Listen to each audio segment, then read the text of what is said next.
high school, the music was wonderful wherever you disappeared to. You did. Good morning. Good morning. You know, it's always a pleasure to come here. There's such a wonderful, wonderful, positive vibration here. The energy is just phenomenal. And it's because of the hearts that are here. Hearts that go in so many different ways. And anytime that I get a chance to speak, I always try to address a couple of things. First of all, hopefully, I will get you to smile or laugh at some point. Yeah, we'll work at it. Most importantly, I hope I will be able to give you something that you can use in your daily life. Something that will give you meaning. And I think that's the reason that we come to gather together in a setting like this, to share those experiences, to feel the love that is given between this family. I mentioned earlier that family is the friends that we choose, not the ones that we're related to. And many, many times it is those friends that care the most about us. You know, I love stories. And I have one about a little boy who definitely was seated in the right place because he stuck to his convictions. And you know, so many children today are wishy-washy, which way is the wind blowing today? But I'd like to share that with us. So our teacher asked us our favorite animal was, and I told her, fried chicken. She said I wasn't funny, but I think she was wrong because everybody else in the class was laughing. My parents always told me to be truthful and honest, and I am. Fried chicken is my favorite animal. Yeah, you got it. I told my dad what happened. He said my teacher was probably a member of PETA. He said they love animals very much. Well, I do too, especially chicken and beef and pork. Anyways, my teacher sent me to the principal's office. I told him what happened. He laughed too and sent me back to the room and told me not to do it again. Well, the next day, my teacher asked me what my favorite live animal was. And I told her it was a chicken. And she asked me, just why do you like chickens? Well, it's pretty simple. You can make them into fried chicken. She sent me back to the principal's office. And again, I told him, and he told me, he started laughing and sent me back to the room and said, don't do it again.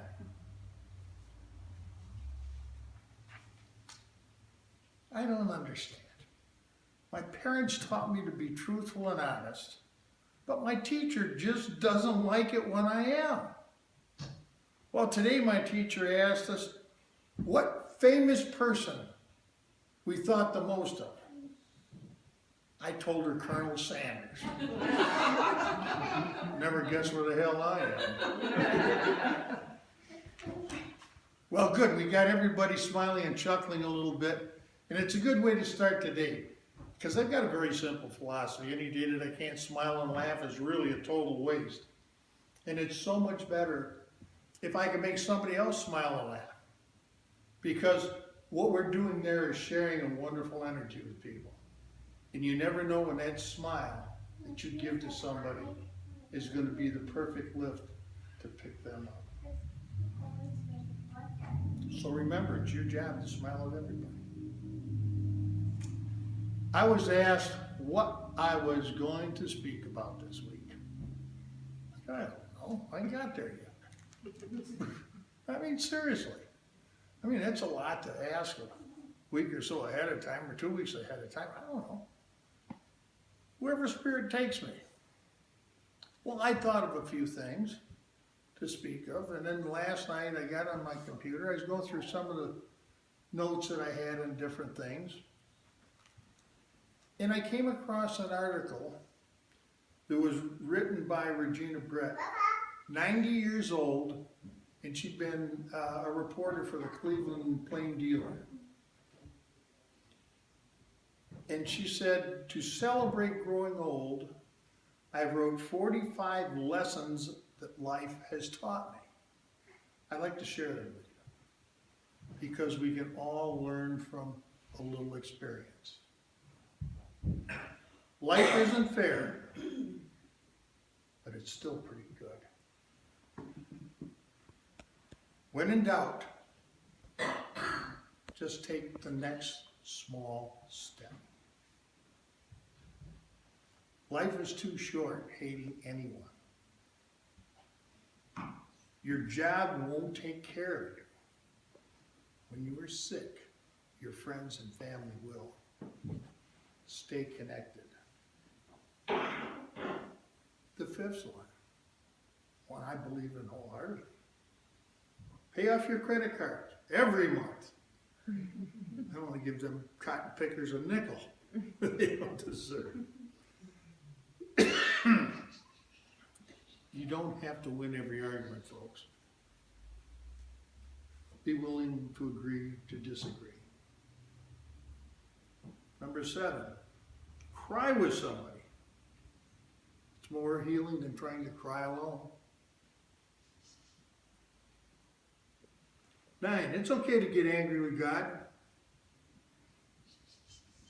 He can take it.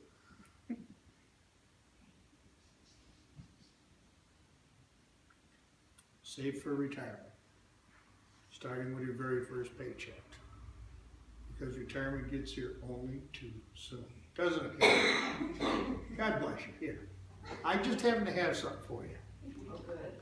Yeah, I got something for you. It's in my pocket somewhere here. Oh, that's a wrapper. But I bet you it's more. Well, thank you so much. You're welcome. Appreciate it.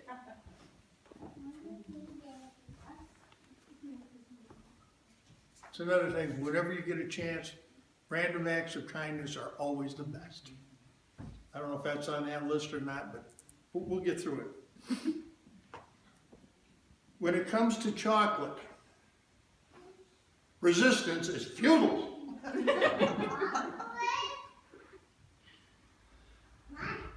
Make peace with your past. Please do. So it doesn't screw up the present. Number 12.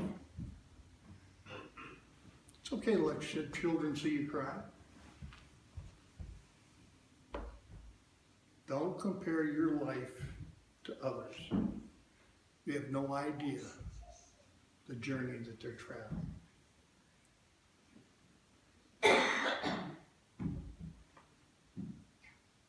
If a relationship has to be secret, you shouldn't be in it. Everything can change in the blink of an eye. Don't worry, God never blinks.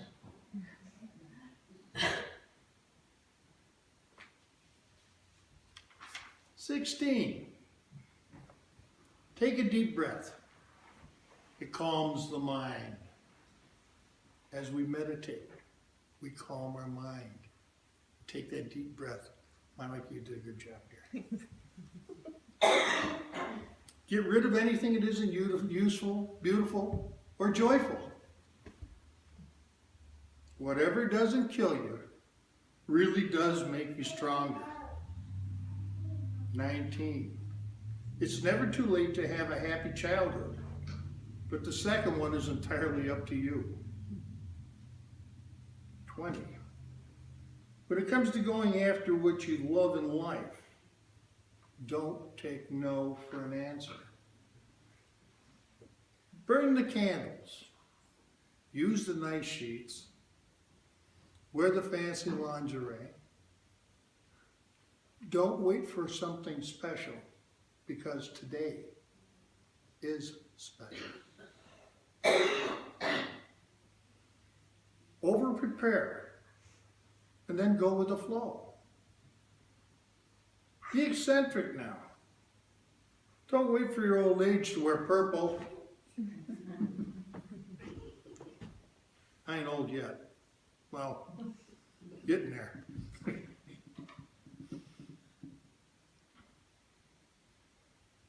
The most important sex organ is the mind, that brain.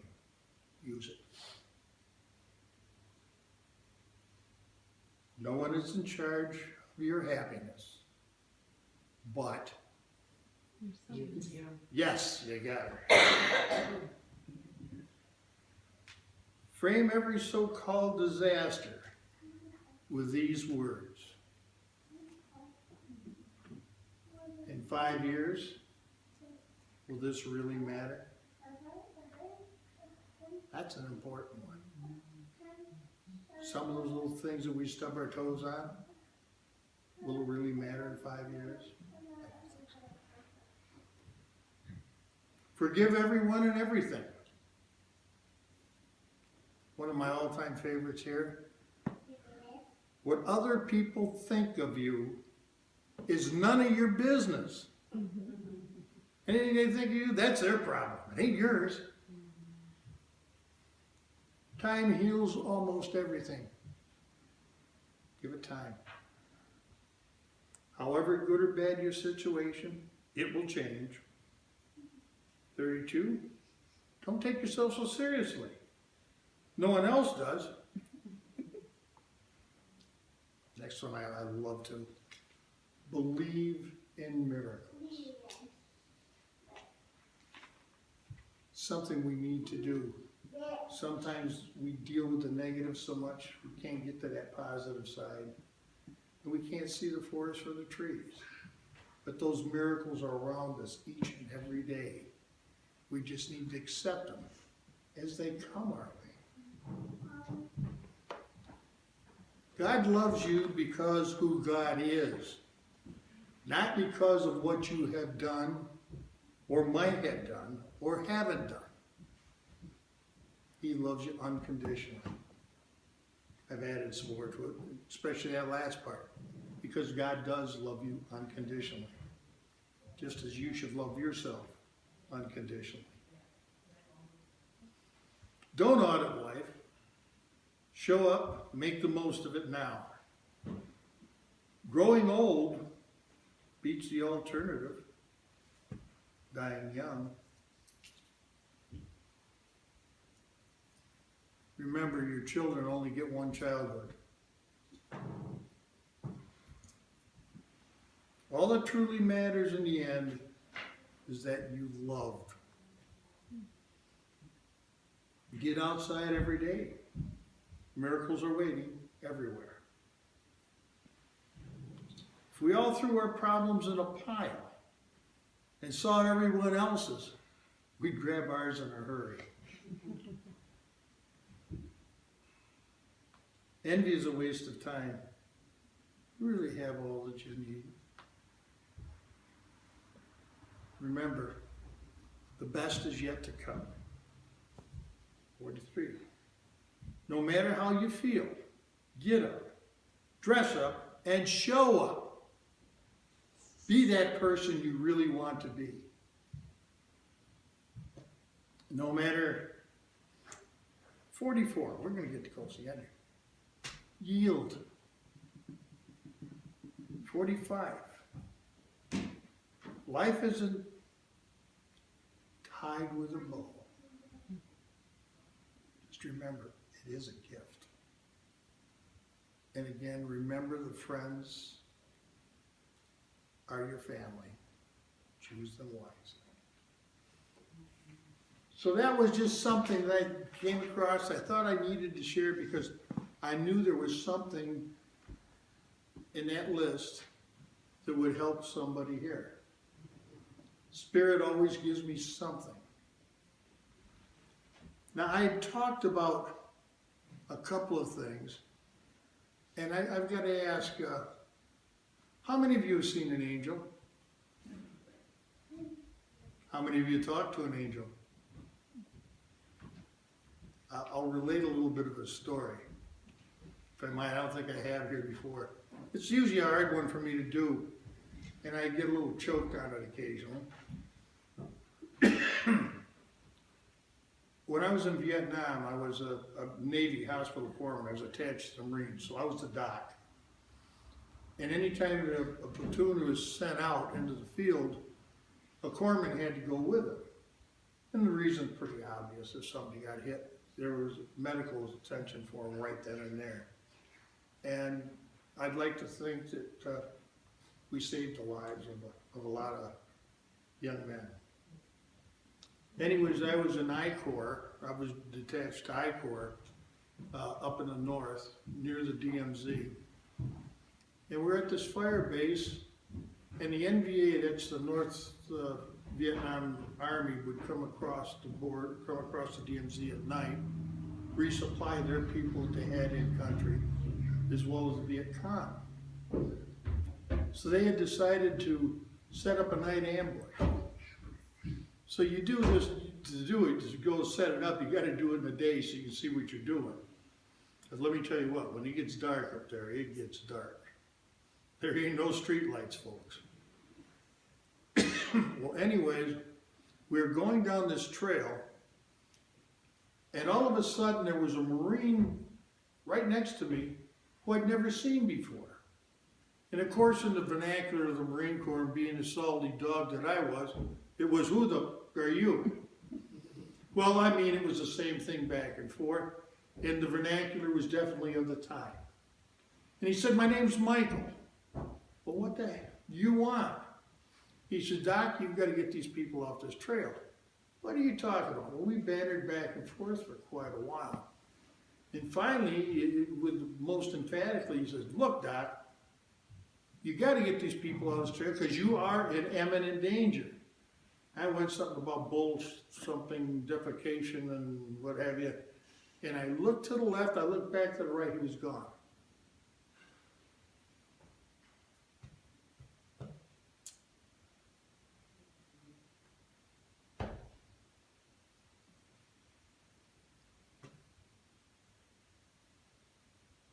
I had no idea who Michael was. No idea whatsoever at that time.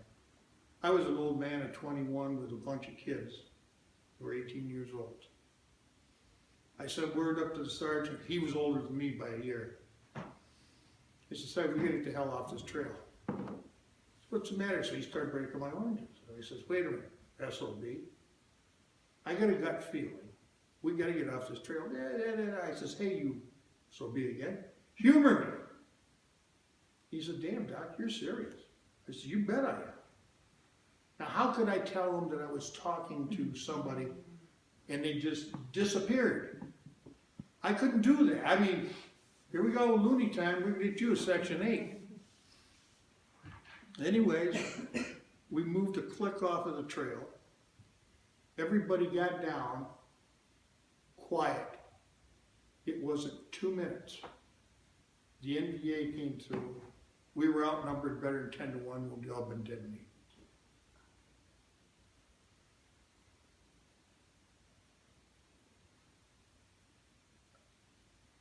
I didn't know that Michael was Archangel.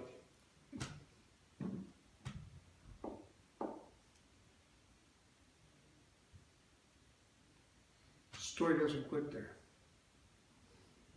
There's a black kid from Chicago by the name of Ernest. Don't ask his last name because I'm lucky I remember his first name. But we'd been talking before we'd gone on this patrol a day or two before. And our birthdays were 2 days apart. His was either August 13th or August 17th. Anybody got an idea who the Archangel is for August? Michael.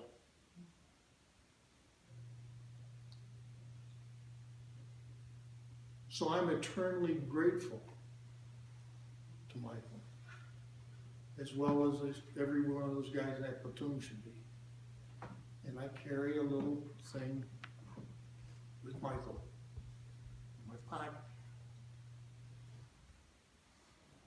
So be good to whomever you meet, for you never know who that angel is that's right next to you. Could be a neighbor, it could be a friend, but more than likely it'd be a total stranger.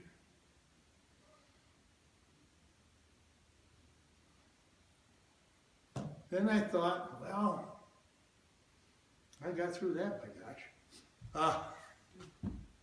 Anyways, then I was thinking, I've been fortunate enough to have 3 NDEs, near-death experiences. First one when I was 3. Next one I was 48, I had been fighting a fire, aircraft fuel, and had a bit of a heart attack, and I went in for some open heart surgery, put some bypasses in there. And I had 2 marvelous surgeons who worked on me for over 5 hours just to get the pump restarted. I was so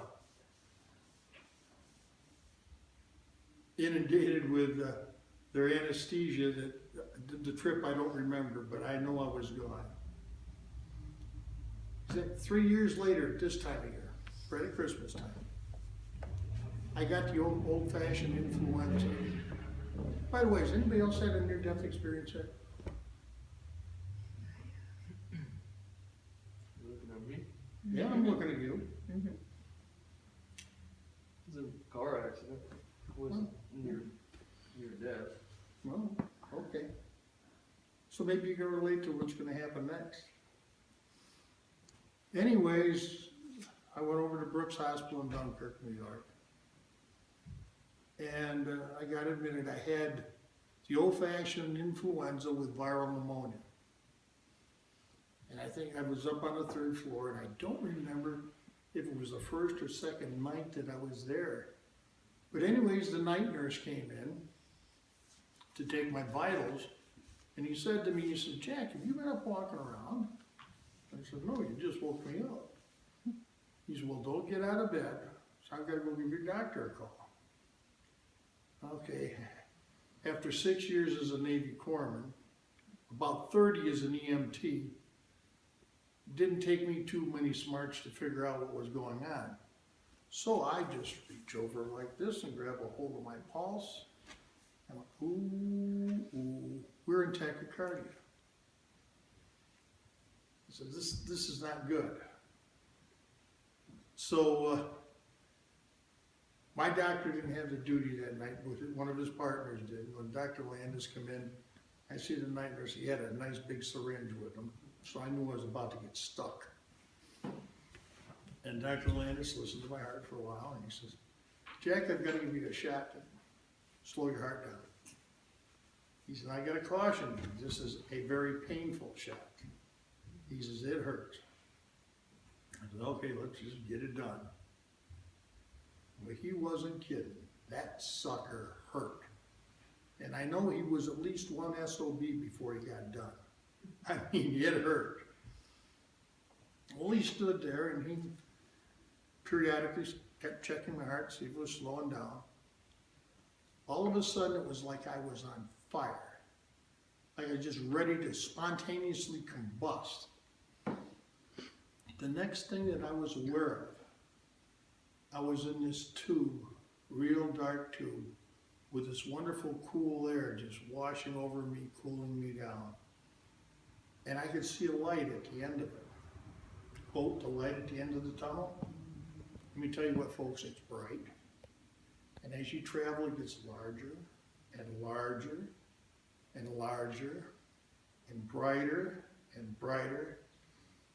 All of a sudden, here I was standing in this opening, and I was looking on the other side. I can tell you this, it has the most beautiful emerald green grass you ever saw. It's like velvet. The flowers there are just absolutely gorgeous. I've seen orchids in the jungles that are spectacular, but they are pale by comparison. And colors, the colors are so vibrant. And there was one in particular I kept looking at. It was a blue flower. And as close as I could explain it to you, it would be like a cobalt blue. Anyways, me being real light-eyed, my eyes are sensitive to the light. Well, but for some reason they weren't bothering me. But I was standing there and all of a sudden I went like this. I said, oh shit, I forgot my sunglasses. I remember I turned around, I took 2 steps. The next thing that I recall, I was in ICU at Brooks with tubes and wires going everywhere. I'm going to tell you what. See what's in my pocket? Next time I go, I ain't coming back. I don't care what they say. Somebody asked me, says, did you see anybody there? I said, no. Because a lot of times people, when they make that journey, they're met by family, by their teachers, their guides, and everybody else. But there was nobody there. The answer was pretty doggone simple. I wasn't supposed to be there either. And because of a pair of sunglasses, I decided I'd better get back to where I belong. No, I didn't, the boss did. So, just something I thought I'd share with you because it happened at this time of year. You know, I'm eternally grateful because there are different things that we go through life that leave impressions on us, that probably change the direction that we travel. There are things that happen that give us purpose. Everybody talks about different epiphanies. I'll tell you what, I've had a couple. I've had more than a couple. So I guess the boss has got some plans for me. I don't know what they are. Everybody says, Jack, you're going to get a past life regression? I said, why? I haven't figured out what I'm doing with this one. So therefore I don't. And if you would, I'd like to share a little prayer with you. Dear God, please untie the knots in my mind, my heart, and my life. Remove the knots, the can-nots, the have-nots, the do-nots that I have in my mind. Erase the will-nots, the may-nots, the my-nots that may find a home in my heart. Release me from the could-nots, the would-nots, and the should-nots that obstruct my life. And most of all, dear God, I ask that you remove from my mind, my heart, and my life all of the am-nots that I have allowed to hold me back, especially the thought, I am not good enough. Amen. So you see, little things like that just seem to fall into my lap. And let me leave you with my favorite. For every storm, I wish a rainbow for you. For every tear, a smile. For every blessing in each trial. For every problem life sends, a faithful friend to share. And for every sigh, a sweet song and an answer to your prayer. Thank you for allowing me to speak to you today. God bless you. Have a wonderful day.